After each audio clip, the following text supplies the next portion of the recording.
Hi friends, welcome to Sumitra kitchen family. நான் carrot halwa தான் செஞ்சுருந்தேன். அது எப்படி செய்யலாம் வாங்க பார்க்கலாம். உண்மையிலே ரொம்ப சூப்பராக ஸ்வீட்டாக இருந்துச்சு. நீங்கள் செஞ்சு பார்த்துட்டு எப்படி சொல்லுங்கள். இதை வந்து கேரட்டை வந்து கிட்டத்தட்ட 1/2 கிலோ கேரட் மேலே இருக்கும். நான் வந்து இந்த தள்ளுவண்டியில் வைப்பாங்க பார்த்தீங்களா, அது போல் கேரட் தான் வாங்கினேன். ரொம்பவே ஃப்ரெஷ்ஷாக இருந்துச்சு. கிட்டத்தட்ட நான் வெட்னஸ்டே அன்றைக்கி வாங்கினது. ஸோ நேற்று நைட்டாக செஞ்சுருந்தேன். எங்கள் ஹஸ்பண்ட் பர்த்டேக்காக செய்ய முடியல. ஸோ இதை வந்து தோலை சீவிட்டு நல்லா பொடிசாக நறுக்கிச்சு. ரொம்ப பொடிசாக அதில் மீடியமாக கேரட்டாக தோல் சீவிட்டு கை வலிக்க வேணாம்.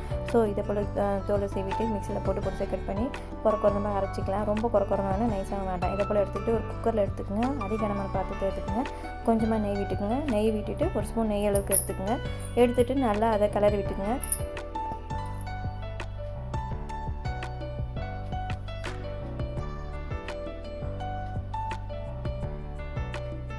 அந்த நெய்யை நல்லா வதக்கணும். வதக்கிட்ட பிறகு நம்ம பால் ஆட் பண்ணிக்கலாம். எவ்வளோ பார்த்தீங்கன்னாவே தெரியும் உங்களுக்கு எவ்வளோ கலர்ஃபுல்லாக இருக்குது பாருங்க. ரொம்ப ஃப்ரெஷ்ஷான கேரட்டு, சாப்பிட்டாவே அவ்வளோ ஸ்வீட்டாக இருந்துச்சு. உண்மையிலே இதுமாதிரி செய்யும்போது நல்லாவும் இருந்துச்சு. டேஸ்ட்டு ஃப்ரெஷ்ஷாக இருக்கவே நல்லா இருந்துச்சு. உண்மையிலேயே இது செய்யறதுக்கு இந்த மாதிரி சீப்பாக கிடைக்கும் போது செய்யுங்க. நான் கிட்டத்தட்ட அது 1 கிலோ மேலேயே இருக்கும். 40 ருபீஸ் தான் வாங்கினேன். இந்த தலைவண்டியில் வைப்பாங்க பார்த்தீங்களா, அந்த மாதிரி கேரட் அது. உண்மையிலேயே கடையில் வாங்கினா கூட இந்த அளவுக்கு நல்லா இருக்காது. ஃப்ரெஷ்ஷாக நல்லா தோல் சீவிங்க, நல்லா ஜூஸியாக இருக்கும் பார்த்தீங்களா, அந்த போல் இருந்துச்சு கேரட் இது. நல்லா அரைச்சி ஃபைனாக அரைக்காதீங்க, குறப்பாக அரைச்சிக்கோங்க. ரொம்ப குறக்கணும்னா ஒன்று பாதியமாக அரைச்சிட்டு அப்புறம் நீங்கள் நல்லா கூட வெந்துட்டு பிறகு நீங்கள் மசிச்சிக்கலாம்.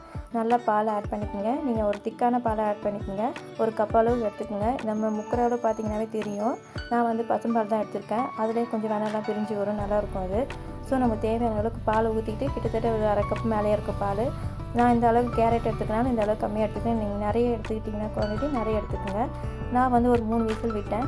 நல்லா வெந்து வந்துச்சு. பார்த்தீங்கன்னாவே தெரியும். பார்த்துங்க, நல்லா கிளறி விட்டு கிளறி விடுங்க. கிளறி விட்டிங்கன்னா இருக்கும். ரொம்ப விசில் விட்டுட்டு அடி பிடிச்சிட்டு போதுன்னா விட்டதுக்கப்புறம் திருப்பி ஒரு 1/2 கப் அளவு பால் ஊற்றிட்டு திருப்பி ஒரு அந்த 1/2 கப் அளவுக்குலே சீனி போட்டு சர்க்கரை போட்டு நல்லா கிளறி விட்டணும். ஒயிட் சுகரை நீங்கள் வந்து நாட்டு சர்க்கரை போட்டுனா போட்டுக்கலாம். நான் வந்து ஒயிட் சுகர் போட்டனால கொஞ்சம் டேஸ்ட்டு கொடுக்கனால அதை போட்டேன். அதுக்கப்புறம் ஏலக்காய் பொடி கொஞ்சம் நல்லா தூவி விட்டுட்டு கிளறி விட்டுட்டே இருக்கலாம். அதுக்கப்புறம் முந்திரி, திராட்சை இதெல்லாம் நம்ம என்ன நட்ஸ் வேணுமோ அதெல்லாம் போட்டு தாளிச்சிக்கலாம். நெய் போட்டு தாளிச்சிக்கணும். நெய் போட்டு தாளிச்சிட்டு இங்கே பார்த்தீங்கன்னா இந்த அளவுக்கு சுண்டினதுக்கப்புறம் நம்ம கிளறி விட்டுக்கலாம். இதை பருப்பெல்லாம் போட்டிருக்கோம்ல, முந்திரி, திராட்சை பருப்பெல்லாம் போட்டு கலர் விட்டுக்கலாம். கலர் விட்டதுக்கப்புறம் லாஸ்ட்டாக வந்து பாதாம் போட்டு துருவி இது பண்ணிக்கலாம், சர்வ் பண்ணிக்கலாம். இப்போ பார்த்தீங்கன்னா இந்த அளவுக்கு நம்மளுக்கு கன்சிஸ்டன்சி வரணும். அதை பார்த்தீங்கன்னா உங்களுக்கு அடி பிடிக்காமல் நல்லா கலர் விட்டுகிட்டே இந்த ஸ்டேஜில் சக்கரை போட்டதுக்கப்புறம் நல்லா கலர் விட்டுகிட்டே இருக்கணும். பார்த்துட்டு இந்த போல் வந்தோடனே ஆஃப் பண்ணிக்கலாம். ஸ்டவ் ஆஃப் பண்ணிவிட்டு லோ ஃப்ளேம்லேயே வைக்கணும். நல்லா காமிச்சு பார்த்தீங்கன்னா இப்போ தீஞ்சிட போகுது. இந்த பக்கத்தில் வந்தோடனே ஆஃப் பண்ணிக்கலாம். ரொம்ப இது வந்து குளக்குளன்னு இருக்கக்கூடாது, ரொம்ப கெட்டியாகவும் இருக்கக்கூடாது. இது கரெக்டாக இருக்கும். தேங்க்ஸ் ஃபார் வாட்சிங். லைக் பண்ணி சப்ஸ்கிரைப் பண்ணிவிட்டு ஃப்ரெண்ட்ஸ் ஷேர் பண்ணுங்கள்.